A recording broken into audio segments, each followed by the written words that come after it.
നമുക്ക് പ്രാർത്ഥിക്കാം. ഞങ്ങളെ സ്നേഹിക്കുന്ന ഞങ്ങളുടെ നല്ല ദൈവമേ, കർത്താവെ, ഇന്ന് സ്ത്രീജന സഖ്യ ഞായറായി ആചരിക്കുമ്പോൾ കർത്താവെ, ഞങ്ങൾ സ്ത്രീകളിൽ ഓരോരുത്തരും അവിടുത്തെ ആത്മാവ് വന്ന് ഞങ്ങളെ ആശ്ലേഷിക്കുമാറാകണമെന്ന് പ്രാർത്ഥിക്കുന്നു. ഞങ്ങളുടെ കുടുംബത്തെ അവിടുത്തെ കരങ്ങളിലേക്ക് സമർപ്പിച്ച് പ്രാർത്ഥിക്കുന്നു. കർത്താവെ, മാറ്റത്തിൻ്റെ ചാലകശക്തികളായി മാറുവാൻ അടിയങ്ങളെ ഓരോരുത്തരെയും അവിടുന്ന് അനുവദിക്കണമെന്ന് പ്രാർത്ഥിക്കുന്നു. കർത്താവെ, അടിയനെ അവിടുന്ന് ബലപ്പെടുത്തണമേ. സകലവും യേശു രക്ഷകൻ്റെ നാമത്തിൽ അപേക്ഷിക്കുന്നു. കൃപയോടെ കേൾക്കണമേ. ആമേൻ.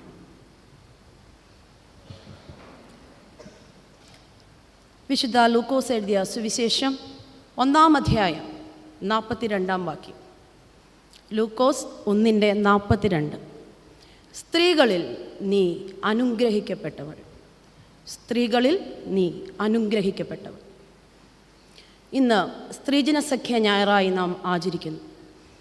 ദൈവത്തിൻ്റെ സ്വന്തം സാദൃശ്യത്തിലും രൂപത്തിലും കർത്താവ് ദൈവം മനുഷ്യനെ ആണും പെണ്ണുമായി സൃഷ്ടിച്ചു എന്ന ഉൽപ്പത്തി പുസ്തകത്തിൽ നാം വായിക്കുന്നു. അപ്പോൾ ക്രിസ്തു ശരീരത്തിൽ സ്ത്രീയും പുരുഷനും ഒന്നാണെന്നുള്ള വലിയ ഒരു കാര്യമാണ് നാം ഇന്ന് ഇവിടെ മനസ്സിലാക്കുന്നത്.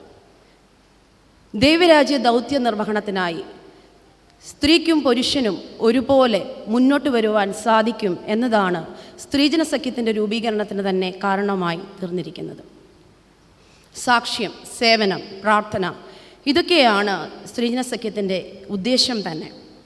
ഇന്ന് സ്ത്രീജന സഖ്യം എന്നറിയപ്പെടുന്ന ഈ സംഘടന 1909 അരുളപ്പാട് ദിനത്തിൽ ഗിൽ തിരുമേനിയുടെ പത്നിയായിരുന്ന മിസസ് മേരി മാർഗരറ്റ് തോർ മാതൃസംഘം എന്ന പേരിൽ ആരംഭിച്ച സംഘടനയാണ്.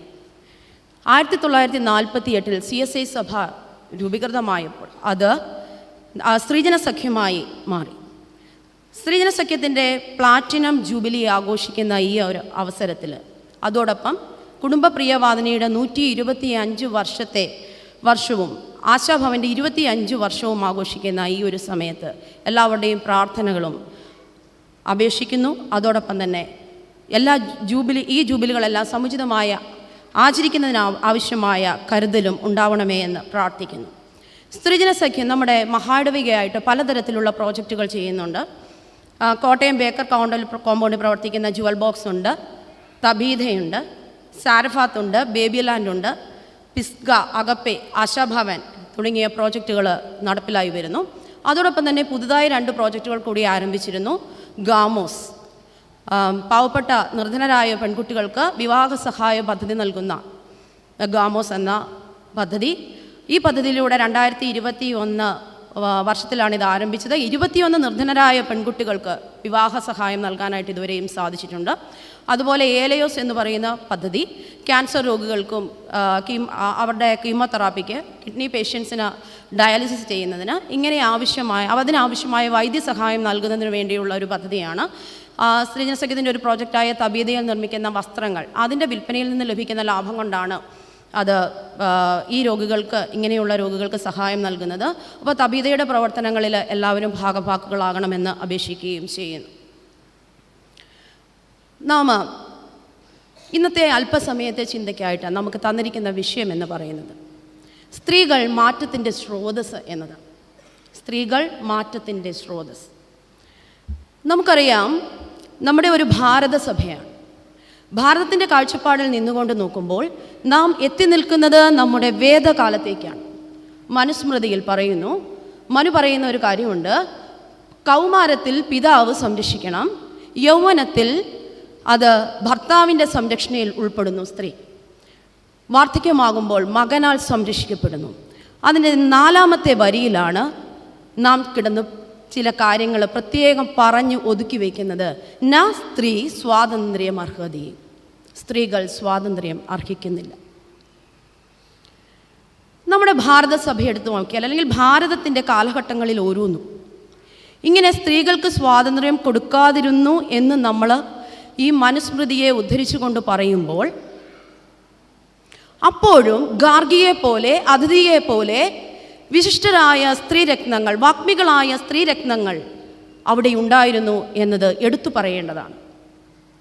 പല അനാചാരങ്ങളും സ്ത്രീകൾക്കെതിരെ നടക്കുമ്പോൾ, പുരുഷ കേന്ദ്രീകൃതമായ ഒരു സമൂഹത്തിൽ ജീവിക്കുമ്പോൾ ഇത്തരത്തിലുള്ള കാര്യങ്ങളൊക്കെയും പുരുഷന് അനുകൂലമാക്കി മാറ്റുന്ന ഒരു സമൂഹമായിരുന്നു പണ്ടുണ്ടായിരുന്നത്.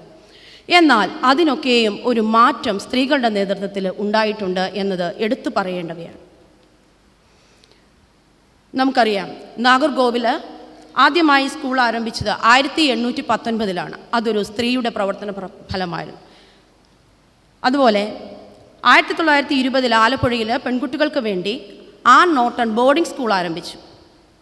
കോട്ടയത്ത് പെൺപള്ളിക്കൂടം ആരംഭിച്ച അമീലിയ ഡൊറോത്തി ബക്കർ, കേരളത്തിലെ ആദ്യത്തെ പള്ളിക്കൂടം ആരംഭിച്ച മിസ്സിസ് എലിസബത്ത് എല്ല, 1902 വെല്ലൂർ മിഷൻ ആശുപത്രി ആരംഭിച്ച ഡോക്ടർ ഐഡാസ് കഡർ, 1922 ബദൽ ആശ്രമം സ്ഥാപിച്ച സിസ്റ്റർ ഈഡിത്ത് നീ, സിസ്റ്റർ റേച്ചൽ ജോസഫ്, ഇങ്ങനെ മാറ്റത്തിൻ്റെ കാഹള ശബ്ദമൂതിയ ധാരാളം ആളുകൾ, മിഷണറി വര്യന്മാർ നമ്മുടെ മുമ്പിലുണ്ടായിരുന്നു.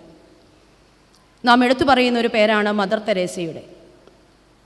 അഗതികളുടെ അമ്മ എന്നറിയപ്പെടുന്ന കൽക്കട്ടയുടെ തെരുവോരങ്ങളിൽ സഞ്ചരിച്ചുകൊണ്ട് പീഡിതരെയും അനാഥരാക്കപ്പെട്ട കുഞ്ഞുങ്ങളെയും സംരക്ഷിച്ച പ്രിയപ്പെട്ട അമ്മ. അതുപോലെ ഇന്ത്യയിലും നമ്മൾ കാണുന്നത് ഇന്ത്യൻ വനിതാ പ്രധാനമന്ത്രിയായി ഇന്ദിരാഗാന്ധി സ്ഥാനമേറ്റപ്പോഴാണ്. അതുപോലെ എല്ലാ ഉയരങ്ങളിലും IPS ഓഫീസറായി കിരൺ ബേദി വന്നു, ഇന്ത്യയുടെ രാഷ്ട്രപതിയായി പ്രതിഭ പാട്ടീൽ വന്നു. ഇങ്ങനെ എവിടെ നോക്കിയാലും സ്ത്രീകളുടെ മുന്നേറ്റത്തെ നമുക്കിപ്പോൾ കാണാനായിട്ട് സാധിക്കും. നെഹ്റു പറയുന്ന ഒരു കാര്യമുണ്ട്, ഒരു രാജ്യത്തിലെ സ്ത്രീകളുടെ പദവി കണ്ടിട്ട് ആ രാജ്യത്തിൻ്റെ അവസ്ഥ പറയാൻ കഴിയും. ഇതാണ് നെഹ്റുവിൻ്റെ വാക്കുകൾ. അപ്പോൾ സ്ത്രീകളെ എത്രത്തോളം മാനിക്കുന്നുണ്ടോ അത് അവരുടെ ജീവിതത്തെ അല്ലെങ്കിൽ ആ രാജ്യത്തിലുള്ള അവരുടെ ജീവിത രീതി കണ്ട് നമുക്ക് മനസ്സിലാക്കാനായിട്ട് സാധിക്കുമെന്നാണ് പറയുന്നത്. ഇനി നമുക്ക് നമ്മുടെ വേദപുസ്തകത്തിലേക്ക് വരാം. പഴയ നിയമ വേദ കാലഘട്ടത്തിലേക്ക് നോക്കാം. അവിടെ മാറ്റത്തിൻ്റെ ചലകശക്തികളായി വർദ്ധിച്ചിരിക്കുന്ന സ്ത്രീകളെക്കുറിച്ച് പറയുന്നുണ്ട്. നിശബ്ദരായി നിന്നുകൊണ്ട്, അല്ലേ, നിശബ്ദത മാറ്റിവെച്ചിട്ട് മാറ്റങ്ങൾക്കായി ശബ്ദിച്ച ചില ആളുകളെക്കുറിച്ച് നമ്മൾ പഴയ നിയമ വേദഭാഗമായി വായിച്ചു കേട്ട സംഖ്യാപുസ്തകം 27-ാം അധ്യായം 1 മുതൽ 11 വരെയുള്ള വാക്യങ്ങൾ സെലോഫഹാദിൻ്റെ മക്കളെക്കുറിച്ചാണ് അവിടെ പറയുന്നത്. സെലോഫഹാദിൻ്റെ 5 പുത്രിമാർ മഹ്ല, നോവ, ഹൊഗ്ല, മിൽക്ക, തിസ്സ എന്നിവർ മോശയുടെ അടുക്കൽ ചെല്ലുന്നതാണ് നമ്മളിവിടെ കാണുന്നത്. മോശയുടെ അടുക്കൽ ചെന്ന് പറയുന്നത്, തൻ്റെ പിതാവ് മനശ്ശ ഗോത്രത്തിൽ ഉൾപ്പെട്ട ആളായിരുന്നു. മനശ്ശ ഗോത്രത്തിൽ ഉൾപ്പെട്ട തൻ്റെ പിതാവ് മരുഭൂമിയിൽ വെച്ച് മരിച്ചുപോയി. അവന് ആൺമക്കളില്ലായിരുന്നു, മക്കളില്ലാതെ മരിച്ചു പോകും. പെൺമക്കൾ മോശയുടെ അടുത്ത് ചെന്ന് പറഞ്ഞു, ഞങ്ങളുടെ പിതാവിൻ്റെ പേര് ഈ ദേശത്ത് നിന്ന് മാറ്റപ്പെടാതിരിക്കേണ്ടതിന് വേണ്ടി ഞങ്ങൾക്കൊരവകാശം തരയണം. അന്നുവരെയും ഇസ്രായേൽ ജനതയുടെ ഇടയിൽ അങ്ങനെയൊരു പെൺമക്കൾക്ക് അവകാശം കൊടുക്കുന്ന ഒരു പതിവില്ലായിരുന്നു. അവിടെ വേദപുസ്തക പഴയ നിയമകാലത്ത് ധാരാളം നിബന്ധനകൾ സ്ത്രീകൾക്ക് ഉണ്ടായിരുന്നു. അപ്പോൾ അവിടെ പെൺമക്കൾക്ക് ഒരു തരത്തിലുള്ള അവകാശവും തരുന്ന ഒരു സമൂഹമല്ലായിരുന്നു. അവിടെയാണ് മോശ ദൈവത്തിൻ്റെ അടുക്കലേക്ക് തൻ്റെ ആലോചനകളെ കഴിക്കുന്നത്. ദൈവത്തിൻ്റെ അടുക്കൽ ചെന്ന് പറയുന്നു, ഇങ്ങനെ ഒരു ആവശ്യമുണ്ടായിട്ടുണ്ട്, എന്തു ചെയ്യണം? ദൈവം പറയുന്നത് ഇപ്രകാരമാണ്. യഹോവ മോശയോട് അരുളി ചെയ്തത്, സെലോഫഹാദിൻ്റെ പുത്രിമാർ പറയുന്നത് ശരി തന്നെ. അവരുടെ അപ്പൻ്റെ സഹോദരന്മാരുടെ ഇടയിൽ അവർക്ക് ഒരു അവകാശം കൊടുക്കണം. അവരുടെ അപ്പൻ്റെ സഹോദരന്മാരുടെ ഇടയിൽ അവർക്ക് ഒരു അവകാശം കൊടുക്കണം. കനാൻ ദേശത്തേക്ക് പോകുമ്പോൾ, കനാൻ ദേശം ഇസ്രായേൽ മക്കൾക്കായി ലഭിക്കുമ്പോൾ തൻ്റെ അപ്പൻ്റെ അവകാശം അവൻ്റെ പേര് അവിടെ നിന്ന് മാറ്റപ്പെടുവാൻ പാടില്ല എന്ന് ആ പെൺകുട്ടികൾ കണ്ടു. ആ പെൺകുട്ടികൾ മോശയുടെ അടുക്കൽ ചെന്ന് ചോദിക്കുന്നു, അവരവിടെ മിണ്ടാതിരുന്നുവെങ്കിൽ ഇങ്ങനെയൊരു അവകാശം അവർക്ക് ലഭിക്കുമായിരുന്നില്ല. ഈ ഒരു നിയമം ഇവർക്ക് മാത്രമായിട്ടല്ല കൊടുത്തത്. പിന്നെയോ ദൈവം പറയുന്നതാണ്, ഇത് യഹോവ മോശയോട് കൽപ്പിച്ചതുപോലെ ഇസ്രായേൽ മക്കൾക്ക് ന്യായപ്രമാണം ആയിരിക്കണം. അതൊരു നിയമമായി മാറുകയാണ്. ഇന്ന് നമുക്ക് അല്ലെങ്കിൽ നമ്മുടെ അടുക്കൽ വന്ന് നമ്മുടെ പെൺമക്കൾ, അപ്പ എൻ്റെ അവകാശം ഇങ്ങോട്ട് തരാൻ പറഞ്ഞാൽ നമ്മുടെ പ്രതികരണം എന്തായിരിക്കും? ഇന്ന് വിവാഹം കഴിപ്പിച്ചയക്കുന്ന മക്കൾക്ക്, പെൺമക്കളെ ചിലയിടത്തെങ്കിലും ചില രേഖകളിലൊക്കെ ഒപ്പിടിപ്പിച്ച് വിടാറുണ്ട്. ഇനി ഇവിടെ വന്നേക്കരുത്, ഇവിടെ അവകാശങ്ങളൊന്നുമില്ല. അല്ലെങ്കിൽ വിൽപ്പത്രം എഴുതി വെക്കും, എൻ്റെ അവകാശം എൻ്റെ ആൺമക്കൾക്ക് മാത്രമേ ഉള്ളൂ എന്ന്. അങ്ങനെ ഒരു സമൂഹത്തിൽ ആണ് നാം ഇന്നും ജീവിക്കുന്നത് എന്നത് ഓർക്കുക. അവിടെയാണ് മാറ്റത്തിൻ്റെ ചാലക ശക്തികളായി കഴിയാൻ നമ്മളെ നിയോഗിച്ചിരിക്കുന്നത്. ഇവിടെ ഒരു 3 ചുവടുവയ്പ്പുകളാണ് നമ്മളിവിടെ കാണുന്നത്. അവിടെ സ്ത്രീകൾ തങ്ങളുടെ അവകാശത്തെക്കുറിച്ച് ബോധവതികളാവുന്നു. ലിംഗത്തിൻ്റെ അടിസ്ഥാനത്തിലുള്ള അവകാശങ്ങളിൽ മാറ്റങ്ങൾ സാധ്യമാകും വിധം നമുക്ക് ബോധവൽക്കരണം നടത്താൻ നമ്മൾ സ്ത്രീകളെ കൊണ്ട് സാധിക്കണം. പാരമ്പര്യ ക്രമങ്ങൾ ചിലപ്പോൾ അവകാശവാദങ്ങൾക്ക് തടസ്സമാകാം. ഈ വേദഭാഗത്ത് അവരുടെ അവകാശത്തിനു വേണ്ടി മോശ മുഖാന്തരം ഇടപെടുന്നതായിട്ടാണ് കാണുന്നത്. അതുപോലെ തന്നെ സ്ത്രീകളെ സംരക്ഷിക്കുകയും ഇത്തരം പ്രശ്നങ്ങൾ പരിഹരിക്കാനായിട്ട് യോഗ്യതയുള്ളവരുടെ ശ്രദ്ധ ഇക്കാര്യത്തിൽ പതിയാൻ ധൈര്യപൂർവ്വം പ്രവർത്തിക്കുകയും ചെയ്യണമെന്നുള്ളതാണ് അടുത്ത കാര്യം. അതുപോലെ മൗനത്തെ ഭേദിക്കാനുള്ള ഒരു ശക്തി നമുക്ക് ഉണ്ടാവണം.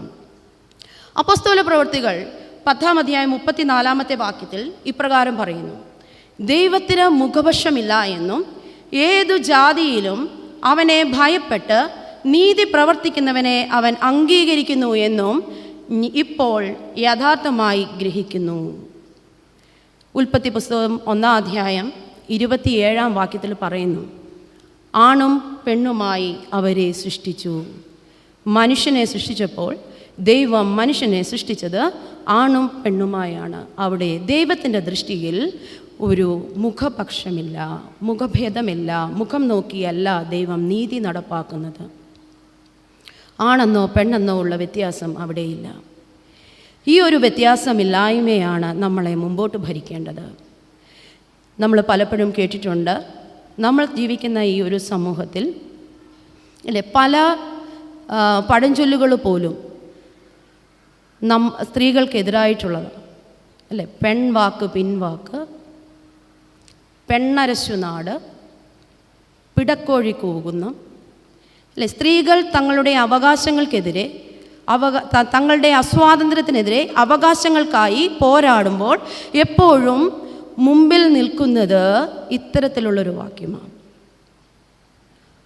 ആണുങ്ങൾ മരം കയറാറുണ്ട്, പെണ്ണുങ്ങൾ മരം കയറിയാൽ എന്ത് വിളിക്കും? മരം കയറി എന്ന് വിളിക്കും. നാം ഒന്ന് ആലോചിച്ച് നോക്കുക. ഇത്തരത്തിലൊരു വേർതിരിവുള്ള സമൂഹത്തിൽ, ആ സമൂഹത്തിൽ നിന്ന് തൻ്റെ അവകാശങ്ങളെ ചോദിച്ചു വാങ്ങുവാനായി നമുക്ക് ഓരോരുത്തർക്കും കഴിയണം. അവിടെയാണ് മാറ്റം ഉണ്ടാവേണ്ടത്. നിശബ്ദത വെടിഞ്ഞ് നമ്മുടെ മാറ്റങ്ങൾക്കായി നമുക്ക് ശബ്ദിക്കാം എന്ന് പറയേണ്ടത്. നമ്മൾ രണ്ടാമതായി വായിച്ചത് കേട്ട വേദഭാഗം എന്ന് പറയുന്നത് സുവിശേഷ ഭാഗത്തിൽ നിന്നെടുക്കാം. അവിടെ നാം കാണുന്നത് മറിയയാണ്. ലൂക്കോസിൻ്റെ സുവിശേഷം 14-ാം അധ്യായം, ലൂക്കോസ് സുവിശേഷം 1-ാം അധ്യായം 42 മുതൽ 55 വരെയുള്ള വാക്യങ്ങൾ. ലൂക്കോസിൻ്റെ സുവിശേഷം 1-ാം അധ്യായം 42 മുതൽ 55 വരെയുള്ള വാക്യങ്ങൾ. അവിടെ നാം കാണുന്നത് മറിയയാണ്. അവിടെ മറിയ എലിശബത്തിൻ്റെ അടുക്കൽ ചെല്ലുന്നതാണ് കാണും.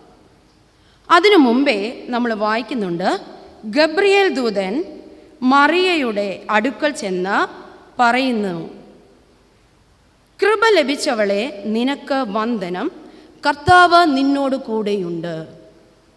കൃപ ലഭിച്ചവളെ, നിനക്ക് വന്ദനം, കർത്താവ് നിന്നോട് കൂടെയുണ്ട്. തുടർന്നാണ് ദൈവത്തിൻ്റെ പദ്ധതിയെപ്പറ്റി മറിയയെ ഓർമ്മപ്പെടുത്തുന്നത്. അവിടെ സംഭവിക്കാനുള്ള കാര്യങ്ങളെല്ലാം പറയുന്നു. നീ ഗർഭിണിയായി ഒരു മകനെ പ്രസവിക്കും എന്ന് പറയുന്നു. അപ്പോൾ മറിയെ പറയുന്നത് ഇങ്ങനെയാണ്: ഇതാ ഞാൻ കർത്താവിൻ്റെ ദാസി, നിന്റെ വാക്കുപോലെ എനിക്ക് ഭവിക്കട്ടെ. ഇതാ ഞാൻ കർത്താവിൻ്റെ ദാസി, നിന്റെ വാക്കുപോലെ എനിക്ക് ഭവിക്കട്ടെ. ഒന്ന് ആലോചിച്ച് നോക്കുക. വിവാഹം നിശ്ചയിച്ചിരിക്കുന്ന സ്ത്രീയാണ്, കന്യകയാണ്. ഒരു അപവാദമുണ്ടായാൽ, വിവാഹം കഴിക്കാതെ ഗർഭിണിയായി തീർന്നാൽ, മോശയുടെ നിയമപ്രകാരം വ്യഭിചാര കർമ്മം കുറ്റ ചുമത്തി കല്ലെറിഞ്ഞു കൊല്ലും. ഇന്നും അതിന് വലിയ വ്യത്യാസമൊന്നുമില്ല. അവിടെയാണ് മറിയ ഗബ്രിയേൽ ദൂതനോട് പറയുന്നത്, ഇതാ ഞാൻ കർത്താവിൻ്റെ ദാസി, നിന്റെ വാക്കുപോലെ എനിക്ക് ഭവിക്കട്ടെ. മറിയ എന്ന വാക്കിൻ്റെ അർത്ഥം തന്നെ കയ്പെന്ന്. അവിടെ അല്ലേ കയ്പിൻ്റെ അനുഭവമേറുന്ന മറിയ ജീവിതത്തിൻ്റെ നിരവധിയായ പ്രതിസന്ധികളിലൂടെ കടന്നു പോകേണ്ടി വരുമ്പോൾ ആ പ്രതിസന്ധി എന്താണെന്ന് മറിയയ്ക്ക് കൃത്യമായി അറിയാമായിരുന്നു. നമുക്കറിയാം, ഒരു ഇരുമ്പ് ദണ്ട് ഉലയിൽ വെച്ച് ചൂടാക്കി ചുട്ടുപഴുത്ത് അതിനെ ആ ആലയിൽ അതിനെ പല ഉപകരണങ്ങളായി രൂപപ്പെടുത്തുന്ന ഘട്ടം, പല ആയുധങ്ങളായി മാറുന്നു. ഓരോ ആയുധത്തിനും ഓരോ പ്രയോജനങ്ങളാണ്. ചൂട് പിടിച്ചേ പറ്റൂ, എന്നാലേ രൂപം പ്രാപിക്കാൻ കഴിയൂ. ജീവിതത്തിൽ കഷ്ടനഷ്ടങ്ങൾ നേരിടുമ്പോൾ അതിൽ തളർന്നു പോകാതെ അതിനെ സധൈര്യം നേരിട്ടുകൊണ്ട് മുന്നോട്ട് വരുവാൻ നമുക്ക് സാധിക്കണം. അതാണ് മറിയ നമുക്ക് കാണിച്ചു തരുന്നത്. അതുകൊണ്ടാണ് എലിശബത്തിനെ കാണാൻ ചെല്ലുമ്പോൾ എലിശബത്ത് മറിയയോട് പറയുന്നത്, സ്ത്രീകളിൽ നീ അനുഗ്രഹിക്കപ്പെട്ടവൾ. എലിശബത്തിൻ്റെ അടുക്കൽ ചെന്ന് പറയുന്നു, എലിശബത്ത് പറയുക മറിയോട്, സ്ത്രീകളിൽ നീ അനുഗ്രഹിക്കപ്പെട്ടവളാണ്. എൻ്റെ കർത്താവിൻ്റെ മാതാവേ, എൻ്റെ അടുക്കൽ വരുന്ന മാനം എനിക്ക് എവിടെ നിന്ന് ഉണ്ടായി? നമുക്കറിയാം, ഈ മറിയ ഗർഭിണിയാണെന്ന് അറിഞ്ഞപ്പോൾ യോസഫിൻ്റെ പ്രതികരണം എന്തായിരുന്നു എന്ന്. യോസഫ് ഗൂഢമായി മറിയയെ ഉപേക്ഷിപ്പാൻ ഭാവിച്ചു. അവിടെ തകർന്നു പോകേണ്ടിയിരുന്ന ഒരാൾ, പക്ഷേ അതിനെയെല്ലാം നേരിട്ടുകൊണ്ട് ദൈവത്തിൻ്റെ പദ്ധതികളിൽ അനുകൂലമായി നിന്നുകൊണ്ട് കൂടെ ചേർന്ന് നിന്നുകൊണ്ട് മുമ്പോട്ട് പോയപ്പോൾ ദൈവത്തിൻ്റെ പുത്രനായി യേശു ക്രിസ്തുവിൻ്റെ ജന്മം, ഈ ലോകത്ത് യേശു വന്നു ജനിക്കാനിടയാക്കിയ സ്ത്രീ എന്ന നിലയിൽ മറിയയെ നാം മാനിക്കുന്നു, ആദരിക്കുന്നു. തുടർന്ന് ഉള്ള വാക്യങ്ങളിൽ മറിയ ദൈവത്തെ സ്തുതിക്കുന്നുണ്ട്. മറിയ പറയുന്നത് ഇങ്ങനെയാണ്, എൻ്റെ ഉള്ളം കർത്താവിനെ മഹിമപ്പെടുത്തുന്നു, എൻ്റെ ആത്മാവ് എൻ്റെ രക്ഷിതാവായ ദൈവത്തിൽ ഉല്ലസിക്കുന്നു. അപ്പം മറിയയ്ക്ക് ലഭിച്ച കയ്പിൻ്റെ അനുഭവം മറിയയെ അത് മാനമാക്കി മാറ്റി. തുടർന്ന് ലൂക്കോസിൻ്റെ സുവിശേഷം 1-ാം അധ്യായം 46 മുതൽ 55 വരെയുള്ള വാക്യങ്ങളിൽ നമ്മൾ കാണുന്നത് ചില പരിവർത്തനങ്ങളാണ്. മറിയയുടെ പാട്ട്, ആ പാട്ടിൽ കാണുന്നത് കർത്താവിനെ മഹിമപ്പെടുത്തുന്നതോടൊപ്പം തന്നെ ചില പരിവർത്തനങ്ങൾ അവിടെ ഉണ്ടാകുന്നതായിട്ട് നമുക്ക് കാണാം. 3 തരത്തിലുള്ള പരിവർത്തനങ്ങൾ അവിടെ കാണാം. ഒന്ന്, ധാർമ്മികമായ പരിവർത്തനം. അത് ഹൃദയ വിചാരത്തിൽ അഹങ്കരിക്കുന്നവരെ ചിതറിച്ചിരിക്കുന്നു. വാക്യത്തിൽ പറയുന്നതാണ്, അഹങ്കാര മനോഭാവമുള്ളവരെ അവൻ ചിതറിക്കുന്ന ദൈവമാണ്. അതിനാൽ ഈ ഒരു അഹങ്കാര മനോഭാവമില്ലാത്തവരായി നമുക്ക് തീരേണ്ടതുണ്ട്. 1:52 വാക്യത്തിൽ പറയുന്നത് സാമൂഹ്യ പരിവർത്തനമാണ്. പറയുന്നു, പ്രഭുക്കന്മാരെ സിംഹാസനങ്ങളിൽ നിന്ന് ഇറക്കി താണവരെ ഉയർത്തിയിരിക്കുന്നു. ഒരു സാമൂഹിക പരിവർത്തനം. 3-ാമത്തെ കാര്യം ഒരു സാമ്പത്തിക പരിവർത്തനമാണ്. വിശക്കുന്നവരെ നന്മകളാൽ നിറച്ചു, സമ്പന്നന്മാരെ വെറുതെ അയച്ചു കളഞ്ഞിരിക്കുന്നു. വിശക്കുന്നവരെ നന്മകളാൽ നിറച്ചു, സമ്പന്നന്മാരെ വെറുതെ അയച്ചു കളഞ്ഞിരിക്കുന്നു. അപ്പോൾ വിശക്കുന്നവരെ തൃപ്തനാക്കുന്ന ദൈവം. ഈ 3 പരിവർത്തനങ്ങളും സംഭവിക്കുന്നത് കർത്താവായ യേശുവിലൂടെയാണ്. അപ്പം ഇങ്ങനെയുള്ള മാറ്റങ്ങൾ സാധ്യമാകുമ്പോൾ നാം നമ്മുടെ വീട്ടിലും നമ്മുടെ കുടുംബത്തിലും ഇത്തരത്തിലുള്ള മാറ്റങ്ങൾ കൊണ്ടുവരേണ്ടത് ആവശ്യമാണ്. എല്ലാ മാറ്റങ്ങളുടെയും സ്രോതസ്സായി തീരുവാൻ നമുക്ക് സ്ത്രീകൾക്ക് കഴിയുമെന്നുള്ളത് മനസ്സിലാക്കുക. തുടർന്ന് നമ്മൾ വായിച്ച ലേഖന ഭാഗത്ത് അപ്പോസ്തല പ്രവൃത്തികൾ 16-ാം അധ്യായം 11 മുതൽ 15 വരെയുള്ള വാക്യങ്ങളിൽ ക്രിസ്തുവിനെ ഹൃദയത്തിൽ ഏറ്റെടുത്ത ഒരു സ്ത്രീയെക്കുറിച്ചാണ് പറയുന്നത്. ക്രിസ്തുവിനെ ഹൃദയത്തിൽ ഏറ്റെടുത്തുകൊണ്ട് ഒരു സ്വയം സുവിശേഷകയായി മാറണം നാം ഓരോരുത്തരും. അവിടെ പൗലോസ് അപ്പോസ്തലൻ 2ാം മിഷണറി യാത്രയുടെ മധ്യേ ഫിലിപ്പിയയിൽ എത്തിച്ചേരുന്നു. അവിടെ ശബത്ത് നാളിൽ ഗോപുരത്തിന് പുറത്തേക്ക് പോകുന്നതായിട്ട് പറയുന്നു. പ്രാർത്ഥനയുടെ സ്ഥലം അന്വേഷിക്കുന്നു.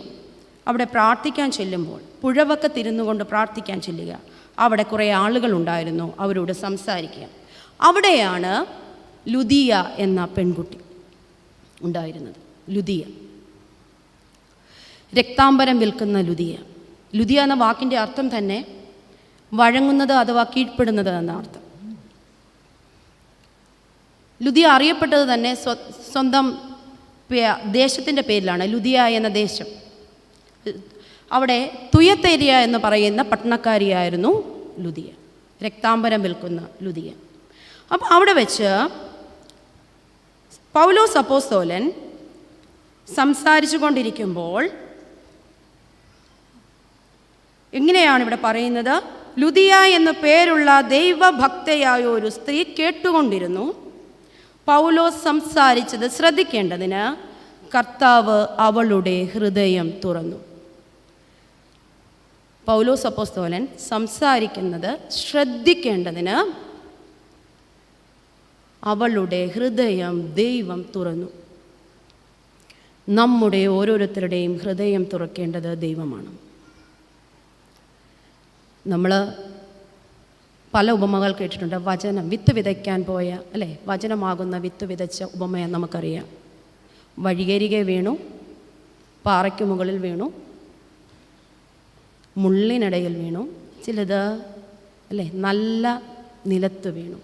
നല്ല നിലത്ത് വീണത് നല്ല ഫലം കായ്ച്ചു, മറ്റേതെല്ലാം വേഗം നശിച്ചു പോയി.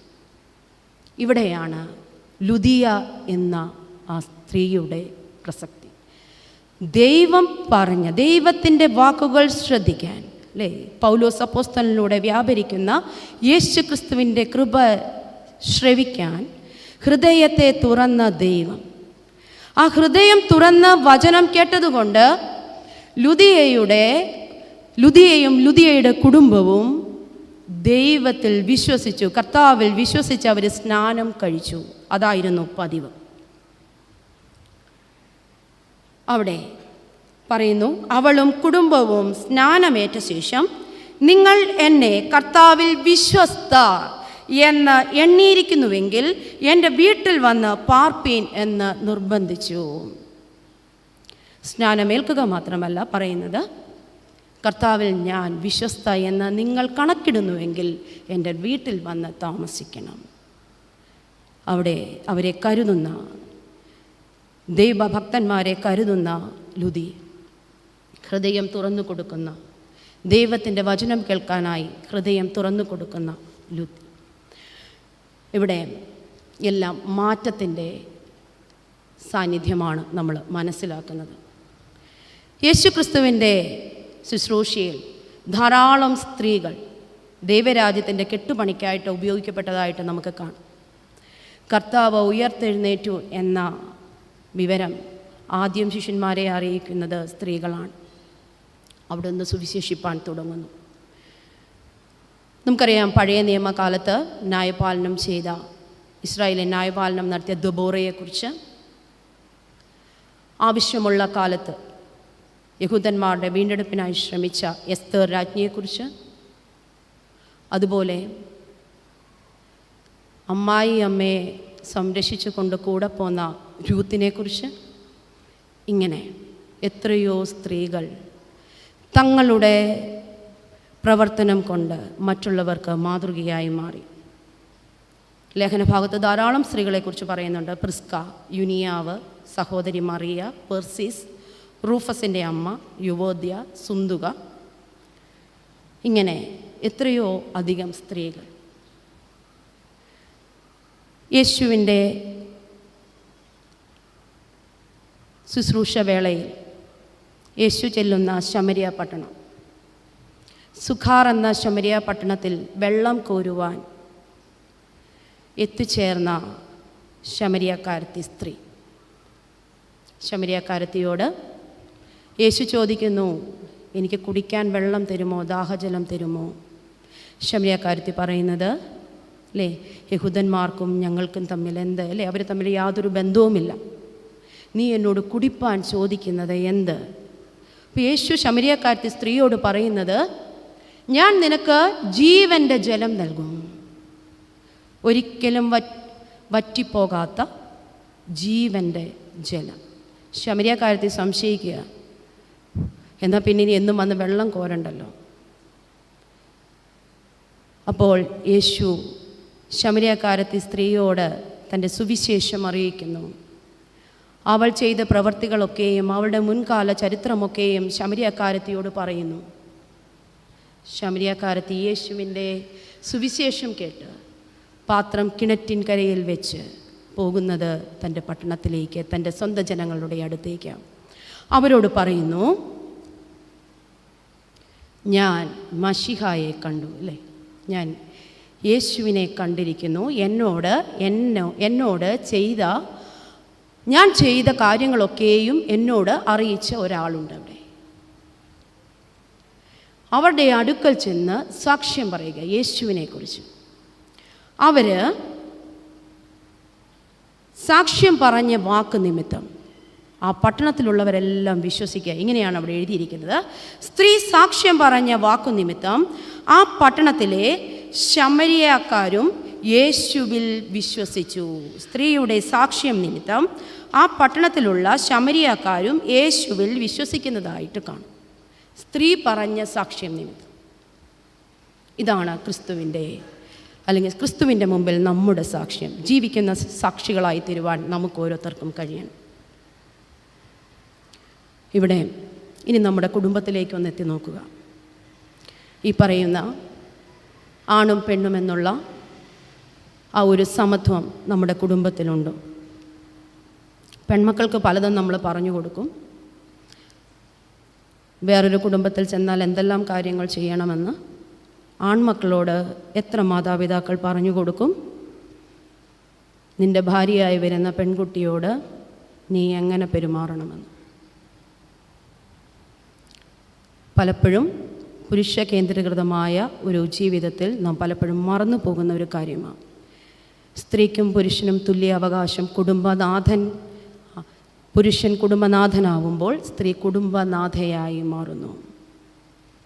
കുടുംബത്തിൻ്റെ കെട്ടുപണിയിൽ രണ്ടു പേർക്കും തുല്യ അവകാശമാണ് ഉള്ളത്. കുടുംബമായി നിൽക്കണമെങ്കിൽ അവിടെ സ്ത്രീയും പുരുഷനും ഒരുപോലെ നിന്നേ മതിയാവും. ശലോമോൻ രാജാവ് സദൃശ്യവാക്യങ്ങളിൽ ഇപ്രകാരം പറയുന്നു, ജ്ഞാനമുള്ളവൾ വീട് പണിയുന്നു, ഭോഷത്വമുള്ളവളോ അത് പൊളിച്ചു കളയുന്നു. ജ്ഞാനമുള്ളവൾ വീട് പണിയുന്നു, ഭോഷത്വമുള്ളവളോ അത് പൊളിച്ചു കളയുന്നു. നോക്കുക, പണ്ടുകാലത്ത് ജോലിക്ക് പോയിരുന്ന പുരുഷന്മാർ, സ്ത്രീകൾ വീട്ടിലെ കുട്ടികളെ വളർത്തലും വീട്ടിലെ ഉത്തരവാദിത്വങ്ങളുമായി കഴിഞ്ഞുകൂടിയിരുന്നപ്പോൾ, അങ്ങനെയൊരു കാലഘട്ടത്തിൽ സ്ത്രീകൾ വീട്ടിലെ കാര്യങ്ങളെല്ലാം ചെയ്യുമായിരുന്നു. പുരുഷന് പ്രത്യേകിച്ച് അന്വേഷിക്കേണ്ട ആവശ്യം വരുന്നില്ല. മക്കളെ വളർത്തുന്നതെല്ലാം സ്ത്രീ ഒറ്റയ്ക്ക് ചെയ്തുകൊള്ളുമായിരുന്നു. എന്നാൽ ഇന്ന് അങ്ങനെയൊരു സമൂഹമല്ല. സ്ത്രീയും പുരുഷനും ഒരുപോലെ ജോലിക്ക് പോകുന്നു, തിരിച്ചു വരുന്നു. അവിടെയാണ് ഉത്തരവാദിത്ത ബോധത്തോടെ പെരുമാറാനുള്ള നമ്മുടെ അവകാശം. നമുക്ക് ലഭിക്കുന്ന സ്വാതന്ത്ര്യം, അല്ലെങ്കിൽ സ്ത്രീകളുടെ സ്വാതന്ത്ര്യം എന്ന് പറയുന്നത് എന്തും ചെയ്യുവാനുള്ളൊരു സ്വാതന്ത്ര്യമല്ല, നമുക്ക് തോന്നുന്നത് ചെയ്യുവാനുള്ള സ്വാതന്ത്ര്യമല്ല. ഉത്തരവാദിത്വ ബോധത്തോടുകൂടി യേശുവിനെ പിൻപറ്റിക്കൊണ്ട്, യേശുവിനെ നോക്കിക്കൊണ്ട് നമ്മുടെ ചുമതലകൾ എത്ര കഠിനമായിരുന്നാലും അതിനെ ഉത്തരവാദിത്വ ബോധത്തോടെ നിറവേറ്റുവാൻ നമുക്ക് ഓരോരുത്തർക്കും കഴിയണം. അങ്ങനൊരു മാറ്റത്തിൻ്റെ ഒരു സാന്നിധ്യമായിരിക്കണം ഇനിയുള്ള കാലഘട്ടങ്ങളിൽ ഉണ്ടാവേണ്ടത്. ഇന്ന് ഈ ഒരു അവസരം എനിക്ക് ഇവിടെ തന്നത് എല്ലാവരോടുമുള്ള നന്ദി അറിയിക്കുന്നു. അച്ഛനുണ്ട്, തിരുമേനിയുണ്ട്, ഇത്രയും ആളുകളുടെ മുമ്പിൽ ഇത്തരത്തിലൊരു അവസരം ലഭിച്ചത് വളരെ ആകസ്മികമായി ലഭിച്ചൊരു അവസരം. കാരണം ഇന്ന് ഇവിടെ നിൽക്കേണ്ടിയിരുന്നത് സ്വീറ്റി കൊച്ചമ്മയായിരുന്നു. കൊച്ചമ്മയ്ക്ക് ഇന്നലെ ഉണ്ടായ ഒരു പനി, ചുമ. അപ്പം കൊച്ചമ്മയ്ക്ക് ഇവിടെ വന്ന് നിന്ന് പ്രസംഗിക്കാനുള്ളൊരു സാഹചര്യം, ശാരീരികമായ ഒരു ക്ഷീണത കൊച്ചമ്മ കാണുന്നത് കൊണ്ട് കൊച്ചമ്മ എന്നെ ഇന്നലെ നിയോഗിച്ചത്. കൊച്ചമ്മയ്ക്ക് വേഗം സുഖം പ്രാപിക്കട്ടെ എന്ന് പ്രാർത്ഥിക്കുന്നു. ഏറ്റവും ജീവിക്കുന്ന ഒരു സാക്ഷ്യമായി തീരുവാൻ നമ്മുടെ മുമ്പിലുള്ളൊരു സാക്ഷ്യമാണ് കൊച്ചമ്മ എന്ന് പറയുന്നത്. സാക്ഷ്യബോധത്തോടെ നമ്മൾ കണ്ടതാണ്. ഇവിടെ നമ്മുടെ കൺവെൻഷൻ നടന്നു. കൺവെൻഷന് പാട്ട് പാടാൻ മുൻപന്തിയിൽ കൊച്ചമ്മയുണ്ടായിരുന്നു. ജീവിക്കുന്ന സാക്ഷ്യമായി തീരുവാൻ നമുക്ക് ഓരോരുത്തർക്കും കഴിയണം. അതിനാവട്ടെ ഇനിയുള്ള നമ്മുടെ മുമ്പോട്ടുള്ള പ്രയാണം. അതിന് ദൈവം നമ്മെ ഓരോരുത്തരെയും, അത് സ്ത്രീയെന്നോ പുരുഷനെന്നോ ഉള്ള വ്യത്യാസമില്ല, ആൺകുട്ടിയെന്നോ പെൺകുട്ടിയെന്നോ ഉള്ള വ്യത്യാസമില്ല, എല്ലാവരും ഒന്നു ചേർന്നുകൊണ്ട് സമത്വസുന്ദരമായ ദൈവരാജ്യ നീതിക്കായി മുമ്പോട്ട് വരാൻ നമുക്ക് ഓരോരുത്തർക്കും സാധിക്കട്ടെ എന്ന് പ്രാർത്ഥിച്ചുകൊണ്ട്, ദൈവം എനിക്ക് തന്ന അവസരത്തിനായി നന്ദി പറഞ്ഞുകൊണ്ട് ഞാൻ എൻ്റെ വാക്കുകളെ അവസാനിപ്പിക്കട്ടെ. ദൈവം നമ്മെ ഓരോരുത്തരെയും അനുഗ്രഹിക്കട്ടെ.